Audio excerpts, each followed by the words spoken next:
Des balcons rongés par l'humidité, des rambardes rouillées, des fixations détériorées. Les multiples dégradations sont visibles de la rue. Sur certains balcons, des éclats entiers de béton se sont détachés. Je passe carrément la main dans le trou qu'il y a sur le balcon, quoi. Il n'y a presque plus rien qui retient ce côté-là, quoi.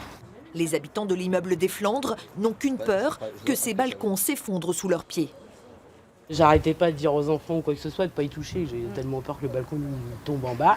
On n'est pas rassurés, hein. On est là, on n'a pas le choix, mais si on pouvait être relogé ailleurs, il y a longtemps que je serais partie.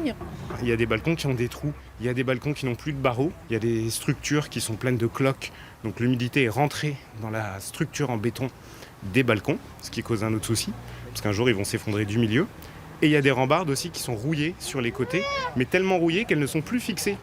De son côté, le bailleur affirme qu'il procède régulièrement à des contrôles techniques sur ces balcons, la dernière expertise datant du 30 octobre. Ces contrôles ne laissent pas apparaître de risque. S'il y avait le moindre risque, on aurait pris les mesures nécessaires, quitte à condamner le balcon. Ce n'est pas le cas. Autre motif d'inquiétude pour les habitants de cet immeuble construit en 1959, l'amiante. Il y a de l'amiante partout, les dalles qui se lèvent. On leur demande pour changer les sols, il n'y a rien à faire. Ça leur coûte trop cher.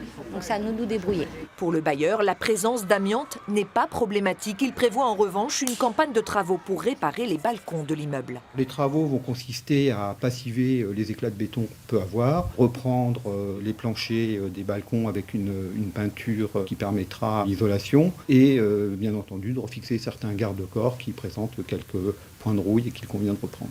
Ces travaux commenceront au cours du premier semestre 2019.